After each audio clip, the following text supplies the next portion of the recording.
Okay, joining me now is Dr. Akif Eskalen, who is a plant pathologist at UC Davis, specializing in the identification, biology, epidemiology, and control of fungal pathogens on vines, small fruits, berries, and pome fruits in California. So, welcome, Akif. Thanks for taking the time to be on the podcast today. Thank you for having me. Absolutely. So, I'm excited to talk to you about specifically pruning wounds and protection of pruning wounds for grapevines. But before we get into that, can you tell us just a little bit more about yourself and how you got involved in grape pathology? That's a very good question. Let me start from the beginning. So I grew up in a farming family in a southern part of Turkey. Now we inherited a vineyard from our grandfather, and then I started working that vineyard since I've been very little.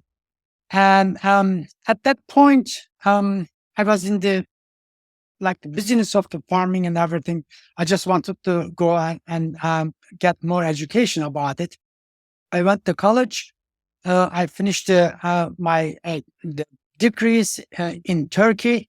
In 2000, I got a position at UC Davis under the Professor Doug Gubler. I don't know if you have heard of him. He has been the late Doug Gubler. He had the Gubler model for powdery mildew, and met him a few times. He was a great individual. Yes, exactly. So it has been privilege to work with him in his lab and then train in his laboratory. So I work in his laboratory for up to 5 years, and after 5 years, it was time for me to leave the nest, and then I found another position at UC Riverside, working on the similar subject but different crops. I work on avocado and citrus diseases for up to 10 years. When Dr. Kubler retired, this position was opened, and I applied for it, and I took over it in 2018. Unfortunately, at the time that I started, that year, Dr. Gupta passed away. That was a big loss for us.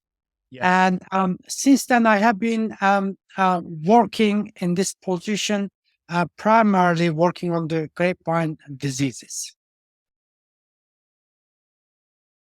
And that's why I wanted to have you on today, because there are so many questions about grapevine trunk diseases and how they enter into vines, specifically through pruning wounds. So I wanted to start just talking about pruning wounds and pruning wound protection in general, so that everyone's kind of on the same page when we start talking about treatments and protection. So let's start with something easy here, the low-hanging fruit, so to speak. How does an infection enter a vine through a pruning wound? How important is it for the pruning wound to be the entrance point?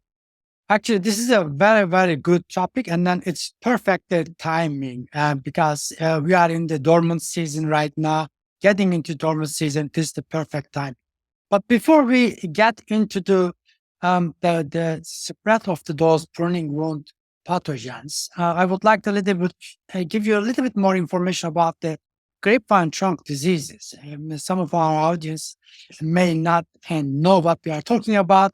So grapevine trunk diseases are a complex of the disease. I'm sure you have heard about young vine decline, ESCA or black measles, Eutypha dieback, spot or Botrytis canker, and Pomopsis dieback. Yes. They all are now known as grapevine trunk diseases. So these are a group of the ascomycete fungi, which is a group of the fungal species. Most of them are able to produce overwintering fruiting bodies to overwinter the winter time. That's kind of like their seed, if I must describe you and as what the spores are. So those spores or fruiting bodies can release their spores during the winter, which I can talk more about it later on. So those are the spores that can land on the pruning wound and then cause diseases. That's why it's important to know that those pruning wounds could be susceptible. If I have to give you an analogy, an example, for example, when you make a cut in your finger, if you do not protect it naturally, there are a lot of microorganisms around it. Your finger could be infected because pathogens can find a way to get into your body and then cause problems. Immediately because of that, even though our body just produce some callousing and everything, but you still have to keep that wound clean. Similar to the grapevine. So those pruning wounds could be entry point for these pathogens. So when we say the grapevine trunk diseases, how many pathogens are we talking about? I counted you up to 5 different diseases, each one of them caused by multiple pathogens. I gotta tell you that so far there are more than 140 different fungi are associated with the grapevine trunk diseases. That's why it's important. How are these spores, as you call kind of the seed, if you will, for the regrowth of these organisms, how are they finding their way into pruning wounds? This is a very good point. So the most of those ascomycete pathogens produce 2 kinds of the fruiting bodies that I mentioned. One of them is asexual fruiting body, which is pygmedia, which is think about a small flask-shaped structure that is filled with the spores, like seeds, quote unquote. Mm-hmm. And when the precipitation happens in the vineyard, keep in your mind, I'm saying the precipitation, not only rain, and those pygmedia could be activated and then ooze their ingredient spores on the surface. From there, if there is any rain splash or any strong wind, they could be moved close adjacent areas of the vineyard, which I call it passive movement. Mm-hmm. They also produce sexual fruiting bodies, which we call them mostly perithecia. So those fruiting bodies include alcide and ascospores, which those are the technical terms you don't need to know. What you need to know is that those are the fruiting bodies that can shoot their spores in the air forcefully. That could be picked up by the wind and then move to the long distances. If I have to give you an example, that many years ago, there was a study done on Eutypa lata. They found out that in California condition, some of those Eutypa lata spores could be disseminated in the valley.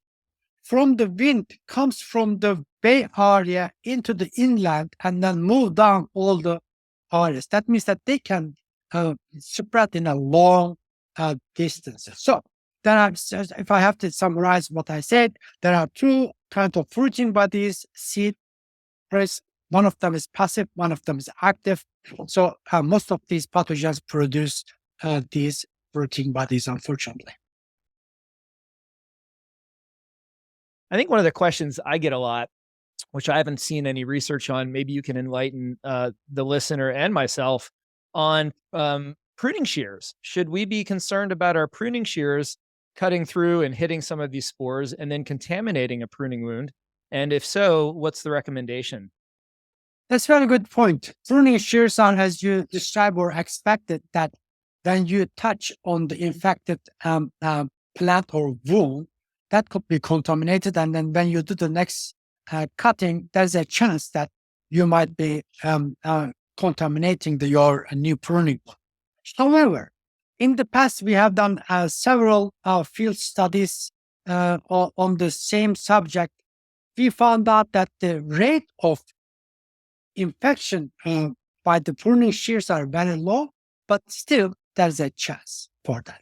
Because of that, we recommend that it is a good idea to clean the pruning shears once in a while, at least from wine to wine. That's a good idea to dip in a kind of like the either 70% ethanol solution if you can make it. It looks like 70% ethanol works better than 90% ethanol. This is very I've important. heard. Yes. You can also use Lysol if you cannot find the ethanol or isopropanol. That also would work. 3 to 5% bleach could also work. 25%? 3 or 5%. Oh, 3 or 5%. Okay, great. Yes. So 3 to 5%. And